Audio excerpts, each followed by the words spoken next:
A chilling wind swept through the bustling terminals at Hartsfield-Jackson Atlanta International Airport as Terence Carter stepped off a regional flight from Los Angeles. Determined and quietly confident, he needed directions to reach a private hangar on the other side of the vast airport. Approaching a pilot who exuded an air of self-importance, Terence was met with a dismissive glance and a condescending snort practically shoved aside as if invisible. Neither of them realized they were about to collide in a twist of fate that would upend their lives, reputations, and futures. When pride and prejudice clash, powerful lessons follow. The white fluorescent lights flickered overhead, reflecting on the polished floors of Concourse A. Hundreds of passengers navigated around each other in a hurried dance, business people, families, and casual travelers, scurrying to gates, coffee shops, and restrooms. Amid this chaos, Terence Carter marched purposefully along with his carry-on rolling behind him. His flight from Los Angeles had arrived late, and he was already playing catch-up. Terence was a tall man in his mid-30s, wearing a crisp navy blue suit and a pair of polished Oxfords. There was an unspoken composure about him, something that spoke of success, calm confidence, and a well-earned place in the business world. But he walked with humility, not arrogance. Today, however, the corners of his mouth turned downward with concern. He was about to embark on a short, connecting flight that wasn't your typical commercial trip. It was a private plane he'd arranged for a high-stakes meeting in Dallas. He needed to confirm the plane's readiness and quickly check on a few last-minute details. Yet in the sprawl of the world's busiest airport, Hartsfield-Jackson Atlanta International Airport, finding the correct private hangar could be a monumental challenge. The plan was simple enough: exit Concourse A. Head to the main terminal, grab a short ride on one of the courtesy shuttles, and arrive at a private aviation center on the airport's far perimeter. Terence had done it before, but each time felt like a labyrinth. Suddenly, Terence realized the signage had changed. He caught sight of a crew lounge door cracked open. Inside, a man in pilot attire paced with a phone pressed to his ear. Terence stepped forward, seeing an opportunity to ask for directions from someone who would surely know. The pilot, James Jim Harris, was in his early 50s and had the salted hair and rigid posture of a man who had spent decades in the cockpit. He wore a uniform jacket with gold pilot wings pinned over the left breast pocket. On his left sleeve, 4 stripes indicated his captain's rank. He was leaning against the wall, half listening to the person on the other end of the phone call. Terence cleared his throat politely, trying not to interrupt. "Excuse me," he said. "Could you?" Jim, irritated at the intrusion, shot Terence a glance that somehow managed to be both cold and dismissive. He signaled with his hand for Terence to wait, then continued on his phone conversation, something about a schedule change for a flight to Miami. Terence waited patient at first, but the clock was ticking. After another moment, Terence tried again. "Excuse me, Captain. Can you tell me?" Jim held up a finger to silence him, as though Terence were a child. Terence halted mid-sentence. The pilot wasn't listening. He barely acknowledged Terence's existence, except to tell him to be quiet. Finally, Jim ended his call with a dramatic sigh and turned to Terence. His eyes traveled over Terence's face, scanning his features with an aloof stare. He then gave Terence's suit a quick once-over. Without so much as a polite greeting, Jim barked, "Yes, what is it?" caught off guard by the brusque demeanor. Terence calmly said, "I'm looking for the private aviation wing. I'm supposed to catch a flight from the signature flight support hangar." Jim's eyebrows rose slightly, as though the request was unexpected. His lip curled. "Oh well, passenger terminal is back there." He gestured vaguely down the corridor. "People like you usually ask at the information desk." "People like me," Terence repeated, his eyes narrowing slightly. Jim gave a half shrug and smirked. "Look, I don't have time for this. I'm busy." Without further explanation, he turned on his heel and started back down the hallway, expecting Terence to either follow or vanish. Shaken but refusing to be rattled, Terence followed for a few steps, hoping the pilot might at least point him in the right direction. But Jim ignored him, striding away, as though Terence wasn't even there. Finally, Terence called out, "I just need a bit more detail, like which shuttle to take, or if I should head toward the taxi stands." Annoyed, Jim spun around. "Are you deaf?" I said. "I'm busy. Go find an airport employee." Then, with an exasperated roll of his eyes, Jim stalked away. Terence stood there, stunned by the pilot's rude conduct. But the sting was more than rudeness. It was the subtle insinuation in the phrase, "people like you." Terence could sense that behind those words was more than mere impatience. Yet he decided to swallow the frustration. Confronting the pilot in the middle of the hallway would lead nowhere productive. Terence Carter had grown up on the outskirts of Atlanta. His mother was a nurse, and his father a high school teacher. Both instilled in him the importance of perseverance, education, and dignity in the face of adversity. When Terence was just a child, he had once been turned away from a local hobby flight club in a humiliating manner, told he wasn't the right fit. Even as a boy, Terence grasped the harsh truth behind that rejection. But instead of letting it break him, he used it as fuel to excel. He went on to earn an engineering degree from Georgia Tech, then an MBA from Stanford. Over the years, Terence's leadership and entrepreneurial spirit caught fire. By the time he turned 30, he had founded a successful logistics and aviation consultancy.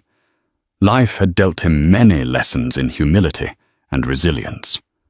As a result, Terence never forgot how it felt to be dismissed due to prejudice, assumptions, or ignorance. On the other hand, Captain James Harris was a seasoned pilot who prided himself on having started from the bottom.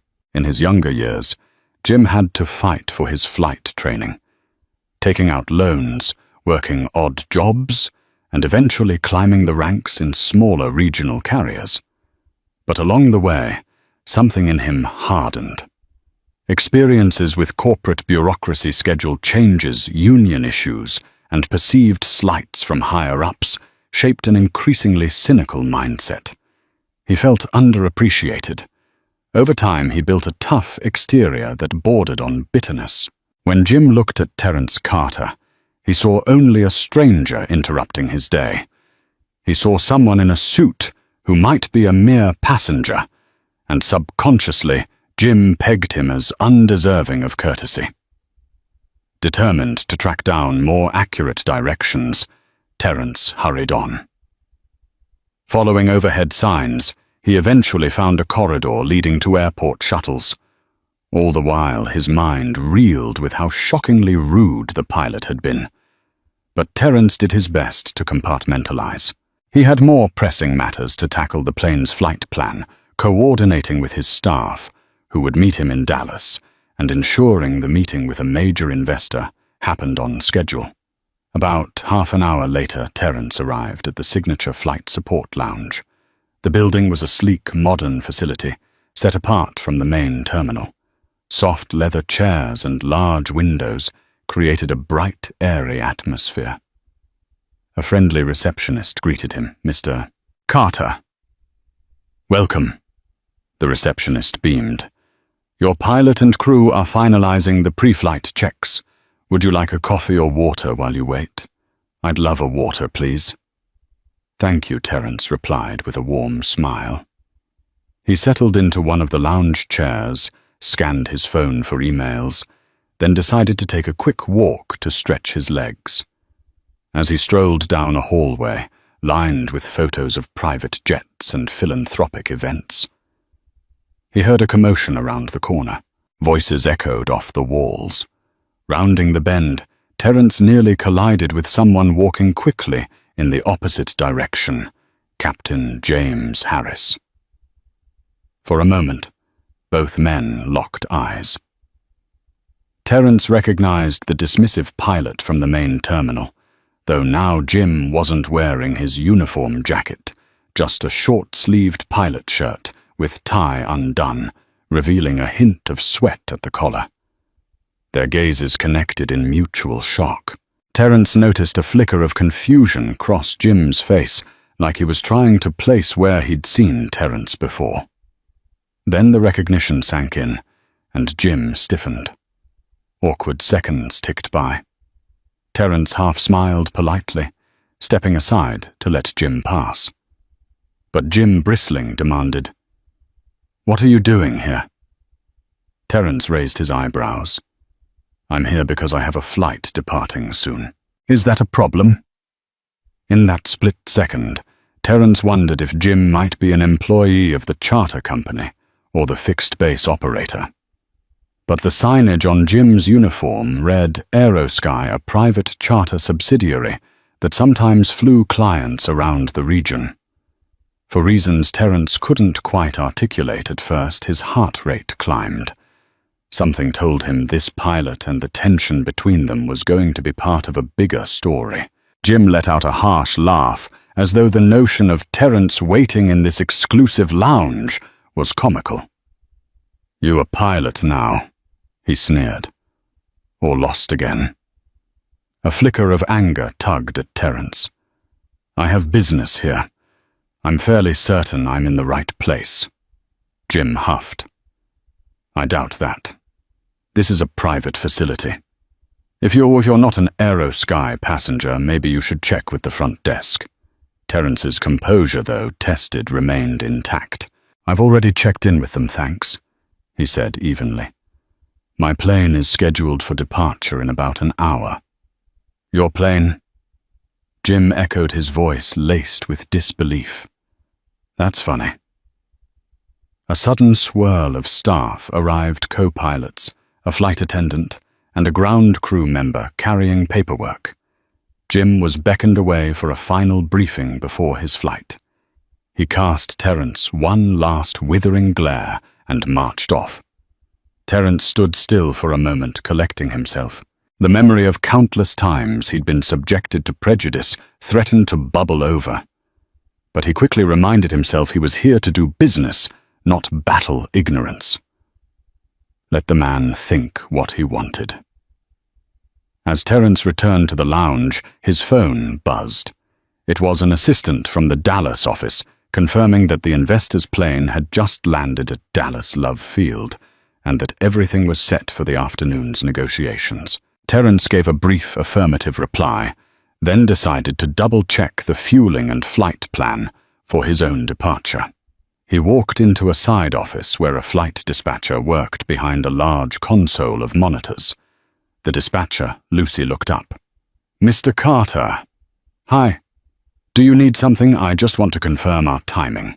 Are we still wheels up in about an hour?" he asked. Lucy tapped a few keys. "The pilot and co-pilot just arrived, Captain O'Neill. Oh, and the cabin crew is doing final cleaning. We might be ready a bit sooner, actually." "Perfect," Terence replied, nodding. "Could you do me a favor and double-check any weather updates between here and Dallas?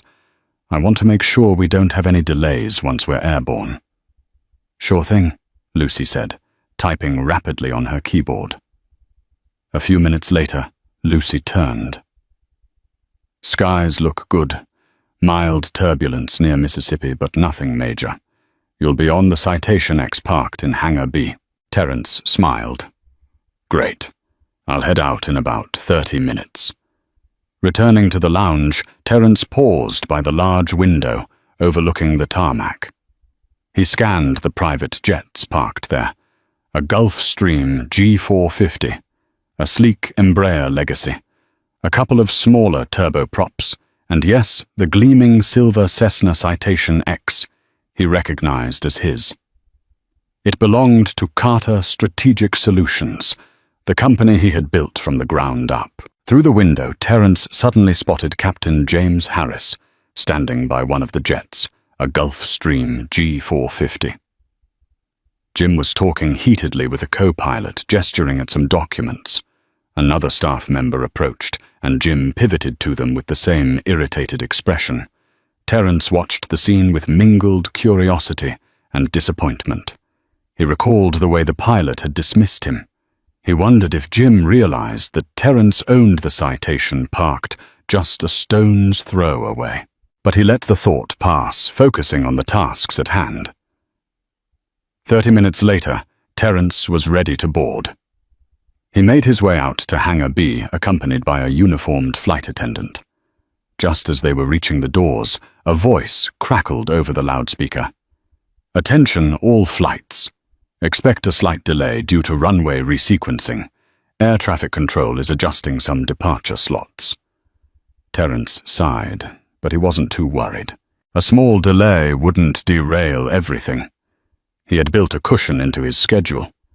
Still, it was never pleasant to wait on tarmac politics.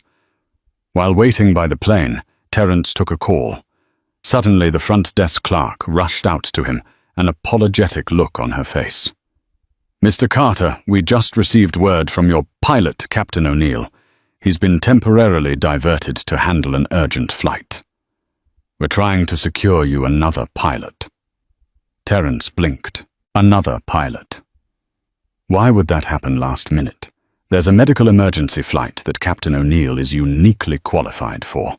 He's also a certified medevac pilot, and they need him to operate a special flight to pick up an injured child. We deeply apologize for the inconvenience, but it's a pressing humanitarian situation. Please bear with us for a moment while we finalize your replacement pilot. Terence exhaled slowly, tension gathering in his shoulders. This was not ideal, but how could he argue with an emergency? "Of course," he said. "I understand. Let me know when you have a new pilot assigned." The clerk nodded and hurried back inside. Terence checked his watch. The meeting in Dallas was in 5 hours. That still gave them some breathing room, but not much. 10 minutes passed, then 20. Eventually the clerk returned. "Mr. Carter, we have a pilot on staff with the required type rating for a citation X, but, She hesitated. "Is there a problem?" Terence asked with concern. "It's Captain Harris," she said. "He was actually scheduled to fly a G450 to Miami, but that passenger cancelled last minute. He's the only one available right now with the Citation X rating. We can't find anyone else who can get here in less than 3 hours." Terence's expression went blank. "Captain Harris. Jim Harris." "Yes," she replied, biting her lip. "He's quite experienced." "I assure you." A swirl of conflicting emotions rose in Terence's chest. This was the same pilot who had treated him like he was invisible or unwelcome. The pilot who had said, "People like you usually ask at the information desk." Terence took a slow breath. He had 2 choices, either accept Jim Harris and depart soon, or risk waiting hours for a different pilot and jeopardize his crucial meeting. For Terence, business was business, and personal grudges, no matter how justified, should never compromise critical objectives. He gave a tight nod. "I'm fine with that," he said, though privately he doubted the entire experience would be fine. Relieved, the clerk bowed slightly. "Thank you, Mr. Carter. I'll inform Captain Harris.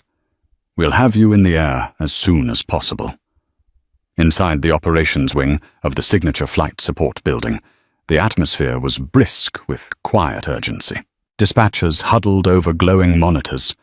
Ground staff reviewed manifests, and flight coordinators moved with practiced efficiency between phone calls and paperwork. Among them stood Captain James Harris, arms folded, glowering at the clipboard handed to him. "This can't be right," Jim muttered, eyes narrowing. The front desk clerk, a young woman with neatly braided hair and nerves showing at the edge of her smile, stood her ground. "It's the assignment. Captain O'Neill was pulled off for a medevac emergency. You're the only available pilot with a valid Citation X-type rating." Jim's fingers drummed against the counter. "I was scheduled for the G450 to Miami." "That client cancelled last minute," she explained. "There's a humanitarian case in Florida, and O'Neill was the best fit." "You're the best fit for the citation." Jim's jaw tightened, but he kept his voice even just barely. "Fine. Who's the passenger?" She held out the assignment slip with the name printed clearly on the top. "Terence Carter." Jim blinked. "Carter." The clerk turned the page around and tapped her nail on the registration block. "Yes." "Mr. Terence Carter. He's both the listed passenger and the aircraft's owner. The Citation X in Hangar B is registered to Carter Strategic Solutions, Inc." "That's him." The silence that followed was absolute. Jim's mind reeled. The name hit him like a slap. Carter. Terence Carter. That same man in the navy blue suit from earlier, the one he brushed off, belittled in the hallway, insulted with the smug phrase, "People like you usually ask at the information desk." The man he assumed was some clueless, late-for-his-flight traveler. But now that face flashed in his memory with painful clarity. Calm, composed, and walking with the quiet authority of someone who had no need to boast. He hadn't been lost. He hadn't been trying to sneak into a VIP lounge. He was the damn owner. Jim felt something hot surge in his chest. Shame, disbelief, embarrassment, and an ugly streak of wounded pride. The clerk, now visibly uncomfortable, added, "If you're not comfortable, I can try to reach someone from another charter branch, though it'll take at least 3 hours minimum." Jim knew what that meant. Lose the job, lose the flight hours, maybe lose his shot at staying on payroll rotation. He forced a breath. "I'll take it," he muttered. "Thank you, Captain Harris. We'll alert ground crew to prepare the aircraft immediately." She stepped away, relieved. Jim stood frozen for a moment, the assignment paper trembling slightly in his hand. All this time he had assumed Terence was beneath him, just another traveler with expensive shoes and too many questions. But Terence Carter wasn't a confused passenger. He was the man with his name on the plane. Probably the payroll, too. As Jim turned toward the exit, heading out to do his pre-flight check, 1,000 thoughts swirled in his head. Would Terence report him? Would he say something? Would he sit smugly in that leather chair and enjoy the power shift? Or worse, would he say nothing at all? Some part of Jim almost wished Terence would confront him. At least that would let him fight back. But silence, that would cut deeper.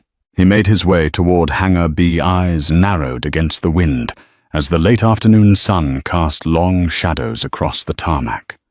There stood the Citation X, sleek and silver-polished to perfection. The jet gleamed pristine and confident, just like its owner. Jim stopped for a moment at the base of the air stairs, staring up at the aircraft, now feeling less like its commander, and more like a man who'd wandered into someone else's domain. "Let's get this over with," he muttered to himself, squaring his shoulders and heading inside to prepare for a flight that he realized was going to be much longer than the one listed on the log. Terence stood on the tarmac next to the Citation X's gleaming fuselage. The engines were quiet, waiting. A ground crew member was finishing up fueling. He spotted Jim walking towards him in slow, determined steps. Jim wore his uniform jacket once again, gold stripes neatly polished.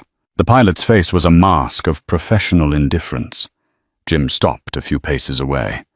With a stony expression, he extended a hand. "Captain James Harris."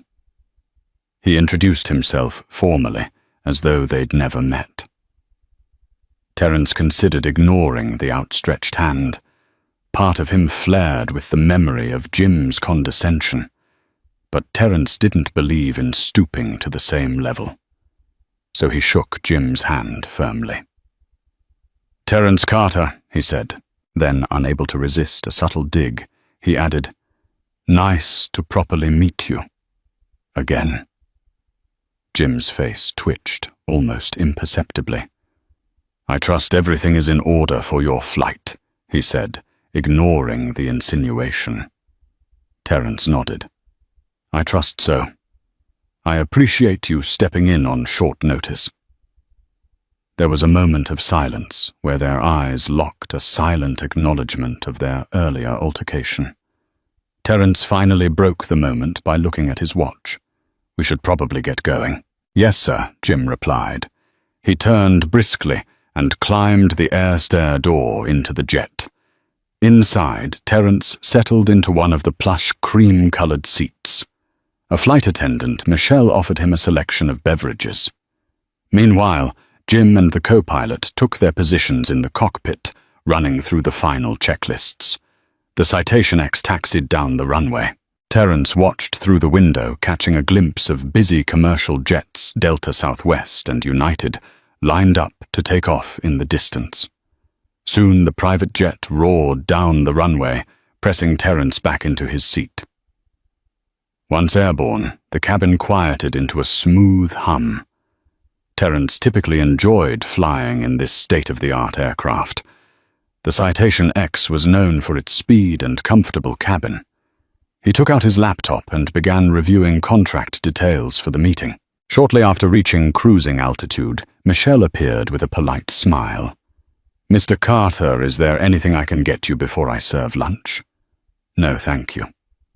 "I'm good," Terence replied. "I'll just be working until we land." Michelle disappeared into the galley. Terence leaned back, but he couldn't entirely ignore the tension in the air. Even though Jim was in the cockpit, Terence felt the pilot's presence like a cold shadow at the front of the plane.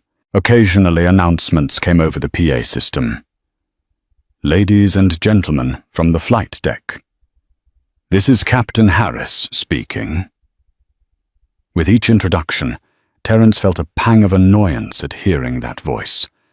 But as the flight progressed, Terence tried to focus solely on his upcoming meeting. The sky had grown darker, though it was barely midday. Thick clouds loomed ahead, stretching endlessly as the Citation X pierced through their lower edges at cruising altitude. Terence Carter sat strapped into his seat, eyes scanning his laptop as he reviewed notes for the upcoming investor meeting.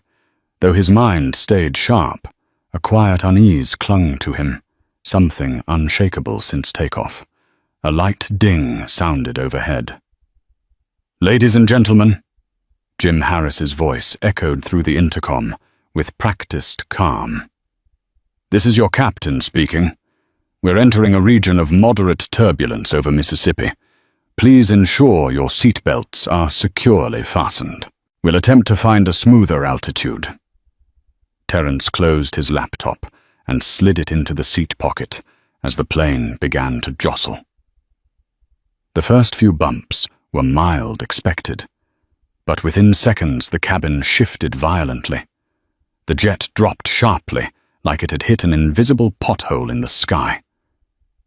Terence's stomach lurched. In the galley, the flight attendant Michelle gripped a handle with both hands as the aircraft rolled left then right. An overhead bin popped open 2 rows down, slamming shut again from the inertia. Another voice came through now, less composed. "We've encountered a strong vertical wind shear. Adjusting course and altitude," Jim said quickly. Terence gripped the armrests. The plane climbed sharply, then jolted again with a metallic rattle. He glanced up. One of the overhead panels buzzed, vibrating loose before snapping back into place. It wasn't just turbulence. It was a full-blown aerial battle against the atmosphere. He glanced at Michelle, who gave him a tight smile despite her pale face. "We're okay, Mr. Carter. Just a rough patch." "Understood," he said, keeping his voice steady, even as his pulse raced. The aircraft shuddered again, tilted, then seemed to hang in the air before leveling off. A 5-minute eternity passed before the turbulence eased and the plane glided more smoothly above the clouds. The captain's voice returned softer now. "We've cleared the worst of it. Apologies for the discomfort. We'll monitor the rest of the route closely." Terence exhaled deeply, his knuckles slowly releasing their grip. The silence after the chaos was almost louder than the storm itself. He leaned back and closed his eyes for a moment. He was no stranger to turbulence, either in the sky or in life. But something about this felt different. Perhaps it was knowing who sat in the cockpit. Barely had the calm returned when a new problem emerged. In the cockpit, Captain Jim Harris furrowed his brow at a blinking amber light on the control panel. A soft chime accompanied it. The co-pilot, Mark, leaned in. "Something wrong?" Mark asked. Jim squinted at the display. "Cabin pressurization fault. It's intermittent, but if this sensor's right, it's not something we can ignore." Mark's jaw tightened. "You want to declare an emergency?" Jim hesitated. The truth was, he didn't want to land early. Not on a flight where his pride was already bruised. Not with Terence Carter watching from the back of the plane, judging perhaps silently, but judging all the same. Still, safety had to come first. Jim reached for the comms. "Atlanta Center. This is Citation X, November 214 Juliet, requesting immediate clearance to divert. We've got a cabin pressurization issue. Requesting vectors to the nearest suitable airport, preferably Birmingham Shuttlesworth."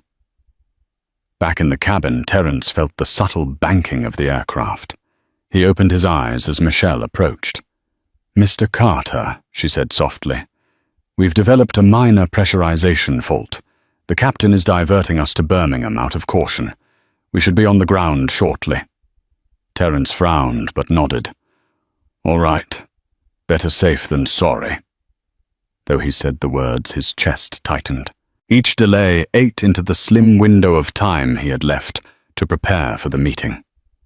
The turbulence was one thing, this diversion might derail everything. Within 15 minutes, the jet descended steadily. Outside, the cloud cover broke, revealing the runways of Birmingham Shuttlesworth International Airport.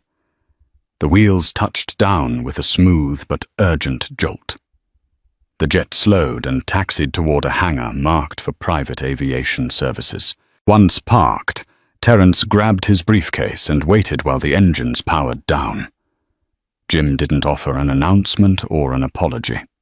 He simply vanished toward the terminal, clearly avoiding confrontation. Michelle returned. "Mechanics are meeting us now, Mr. Carter. It might be a simple sensor replacement." Terence nodded, though his thoughts drifted to the ticking clock. He couldn't afford a long delay. As he stepped off the plane onto the sun-warmed tarmac, he cast one glance toward the operations building. There he spotted Jim Harris, pacing, phone pressed to his ear again. His posture wasn't arrogant. Now it was weighed down, hunched with tension. Something deeper was unraveling beneath that pilot's surface. Terence could feel it, but at this moment, all he wanted was to get back in the air, and on time. On the ramp, Terence could see mechanics conferring with the co-pilot, Mark. Meanwhile, Jim hopped out of the cockpit and headed straight for the operations building, not sparing Terence a glance. Michelle approached Terence. "Mr. Carter, we apologize for the inconvenience. The mechanics are diagnosing the problem. It might be a sensor fault. We'll have more information soon." Terence nodded. "No worries, Michelle. I appreciate the update. I'll wait inside." He walked into the small but comfortable private terminal building. The local staff offered him refreshments and a place to set up his laptop. Yet Terence couldn't help noticing the time. With each passing minute, his Dallas meeting drew closer. After half an hour, Jim appeared shoulders tense. "Looks like the sensor's faulty," he said bluntly. "We can fix it, but it'll take at least an hour to swap in a new one and run tests." Terence pressed his lips together. "That means we'll be on the ground for at least an hour and a half." "Likely. Could be two," Jim replied. "If that doesn't work for you, you might want to consider other options." Terence recognized the tone. Jim was almost daring him to find another plane or pilot. But at this point, that would be nearly impossible on such short notice. "Let's go ahead with the repair," Terence decided. "I can reschedule the meeting by an hour or so." Jim gave a curt nod, then turned and left without another word. While waiting, Terence stepped outside for some fresh air. He wandered near a fence that overlooked the runway. The midday sun hung overhead, scorching the tarmac. In the distance, he could see the silhouette of Captain Harris pacing with a phone pressed to his ear again, apparently in another heated conversation. Terence lingered quietly, observing. With no one else around, Jim's expression looked tormented. No arrogance, just raw frustration. He slammed a fist against the side of the terminal building, the hollow thud echoing. Terence found himself wondering about Jim's personal battles. A few minutes later, a ground crew worker passed by Terence and commented, "Poor Captain Harris is going through a rough patch. Heard his daughter's been in and out of the hospital. He's behind on mortgage payments too, ever since he switched to this new charter company." Terence paused, absorbing this unexpected insight. So behind Jim's frosty facade lay real struggles. It didn't excuse the pilot's behavior, but it painted a more nuanced picture. With a thoughtful frown, Terence walked back inside. Despite the tension, he couldn't help feeling a pang of empathy. Another hour dragged on. Finally, the maintenance chief declared the pressurization sensor replaced and tested. They could depart for Dallas. Terence hurried to finalize the new meeting time. He had pushed it back 90 minutes, but the investor was still willing to meet. As they prepared to board the repaired jet, Terence asked Jim, "Everything good to go?" "Yes," Jim replied, stiffly polite. "We'll make up some time in the air, but we'll still arrive at least 2 hours late." Terence exhaled. "I guess that's the best we can do." Jim avoided eye contact, stepping into the cockpit. Once airborne again, the flight was smoother. Terence could see on the cabin's flight monitor that they were making a faster cruise speed to minimize delays. Perhaps Jim was trying to demonstrate some level of professionalism, or maybe he just wanted to finish this job and be done. With about 30 minutes left in the flight, Terence heard a ping on his phone. Aircraft Wi-Fi was still active at cruising altitude. An email from his investor's assistant read, "Meeting confirmed for 3:30 p.m. The chairman looks forward to seeing you." Relief washed over Terence. If they landed soon, he'd have just enough time to make it. Touchdown at Dallas. Love Field was smooth. Jim taxied the Citation X to a private hangar. Terence thanked the flight attendant, grabbed his briefcase, and stepped off the jet. A black SUV waited at the edge of the tarmac. As Terence descended the air stairs, Jim appeared at the door of the cockpit, arms folded. Their eyes met. Terence gave him a short nod of acknowledgement. "Thanks for the flight, Captain Harris," he said, choosing politeness over pettiness. Jim nodded stiffly but said nothing. Moments later, Terence hopped into the SUV and sped away to his meeting. For a time, it seemed that would be the end of their interaction. The next day, Terence emerged from a marathon of negotiations with the major investor. Exhausted but victorious, he had secured a deal that would expand Carter Strategic Solutions' footprint in global supply chain consulting. It was a huge milestone, one that Terence was eager to share with his team back in Atlanta. He received a message from the FBO in Dallas.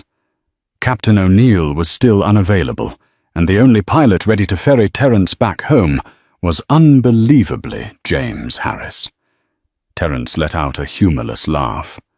Fate was at it again. He arranged to depart early the following morning. At dawn, Terence returned to the private terminal. Sure enough, Captain Harris stood by the plane, looking more fatigued than ever. Dark circles ringed his eyes. Despite the tension, Terence decided to extend a hand first. "Good morning, Captain," he said softly. Jim glanced at Terence's outstretched hand, then accepted the handshake. "Morning," he mumbled, sounding genuinely weary. They boarded the plane quietly.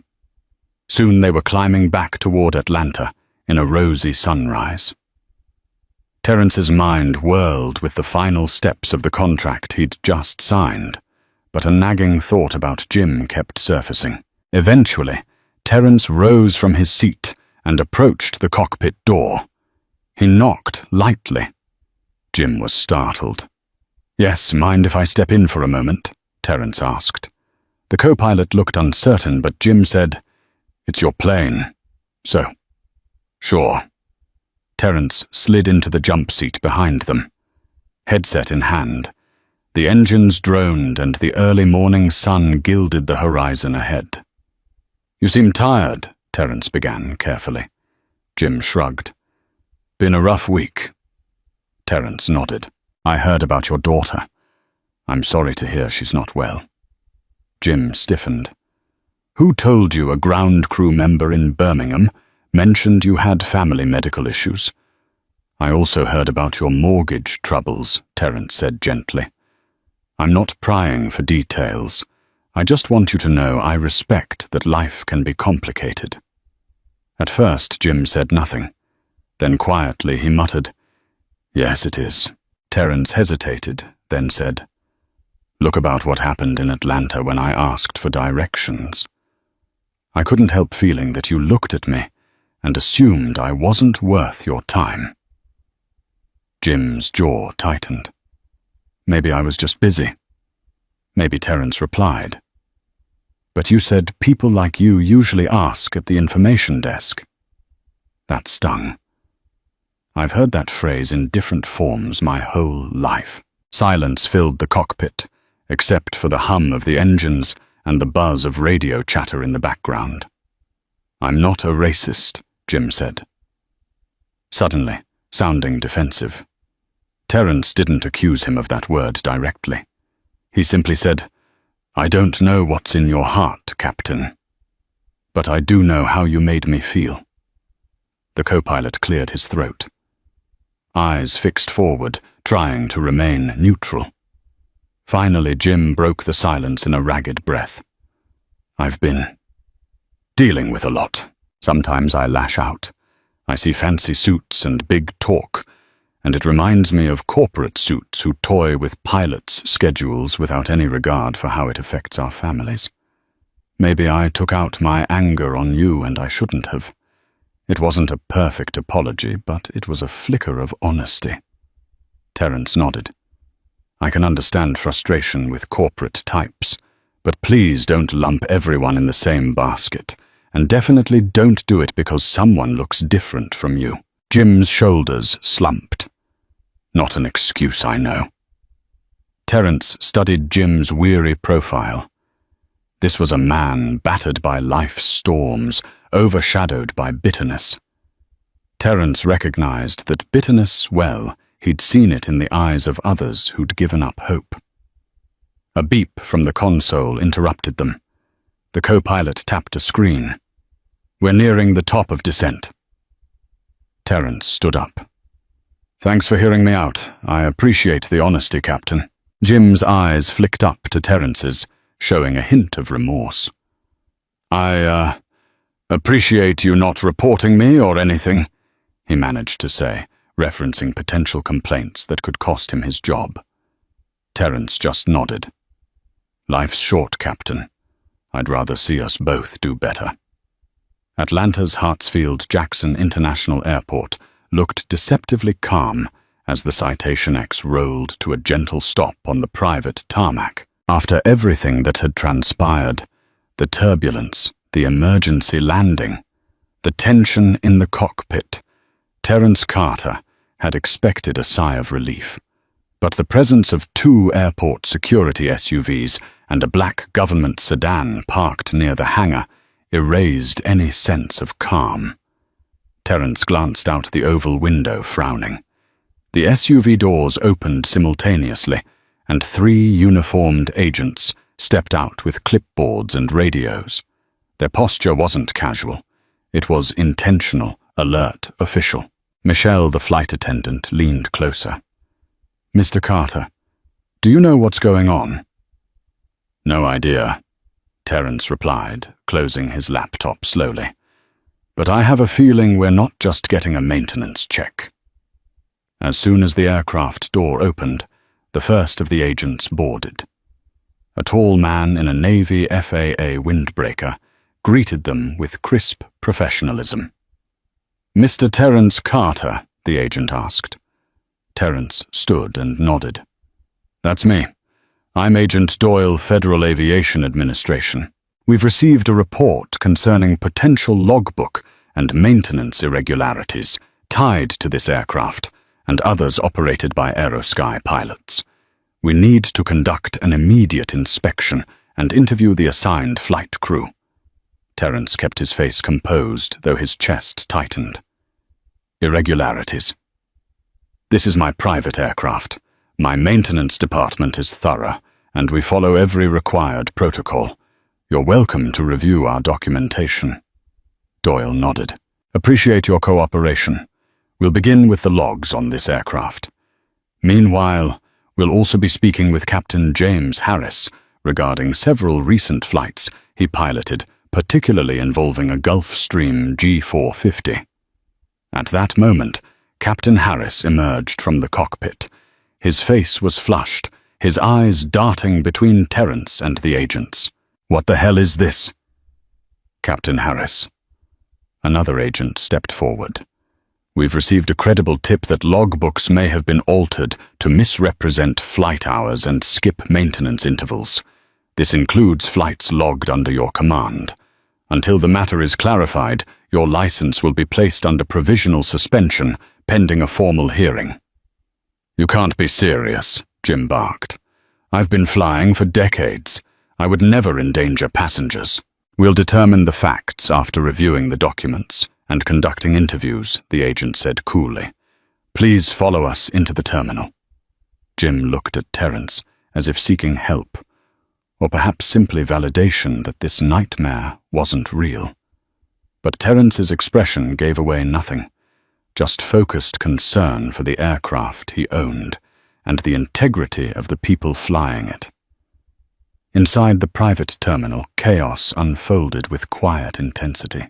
FAA officers pulled maintenance records, logbooks, and digital flight data.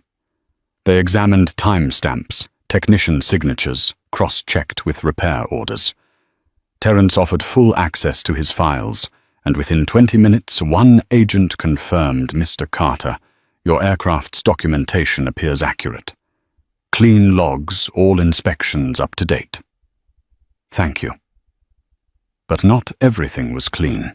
In a side room, Jim Harris sat with clenched fists as agents confronted him with discrepancies tied to flights he'd logged on the G450. Hours marked on the logbook didn't match those reported by the MRO Maintenance Repair and Overhaul facility. Scheduled inspections were missing, entirely skipped on paper and ignored in practice. "It looks like someone tampered with these logs to avoid grounding the aircraft for mandatory checks," one agent said firmly. "That's not just a clerical error. That's a federal offense." Jim's face lost all color. He ran a shaking hand through his graying hair. "You don't understand. I wasn't trying to cut corners. I was trying to keep working. The G450 wasn't mine to ground.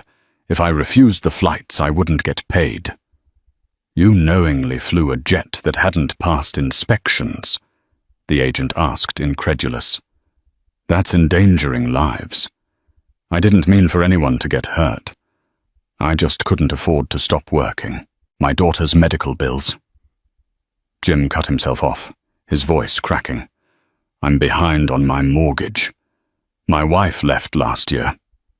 I have nothing else. The agent's expression softened slightly but remained firm. I'm sorry, Captain, but that doesn't absolve you of responsibility. Your actions could have had catastrophic consequences. Back in the lounge, Terence sat with his arms crossed, watching through a glass panel as the investigation unfolded. He should have felt vindicated. This was karma in its purest form. The man who dismissed him as one of those people was now under federal scrutiny, stripped of his command and credibility. But Terence didn't feel triumph. What he felt was something heavier. Complicated.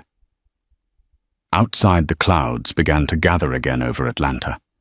But the real storm had already arrived for Captain Jim Harris.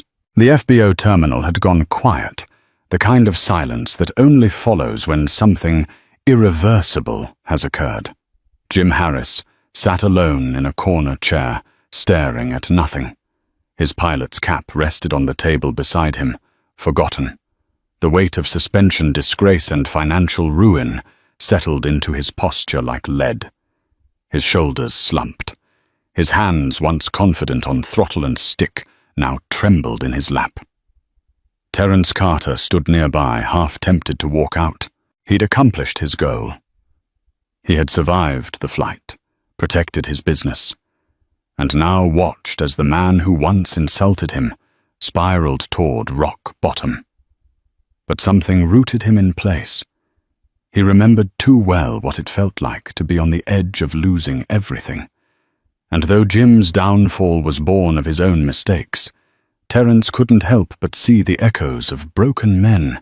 He'd once known men who cracked under pressure and pain, not malice. He approached slowly, his footsteps soft on the polished floor. Jim didn't look up. Captain Harris, Terence said gently. Jim finally lifted his eyes. They were rimmed with red, glassy unseeing. You came to gloat, Terence shook his head. That's not why I'm here. Then why Jim croaked? Why stay? You got what you wanted. You're the man with the company. The jet, the future. I'm nothing. No, Terence said. You're a man who made some bad choices. Desperate choices. But I don't believe you're nothing. Jim laughed bitterly, wiping his face. Tell that to the FAA. My career's over. My daughter needs treatment I can't pay for. I lied to keep flying because I thought if I just got one more check, I could cover the mortgage. I thought I could buy a little more time. He rubbed his temples. I thought I was doing what I had to do. And now I'm probably going to lose everything. Terence didn't speak right away. He sat down in the chair across from him. When I was a kid, I was told I didn't belong in aviation, that someone who looked like me couldn't be in this world. I carried that pain for years, and every time someone dismissed me or looked through me, I could have turned bitter, angry. But I didn't. He met Jim's eyes.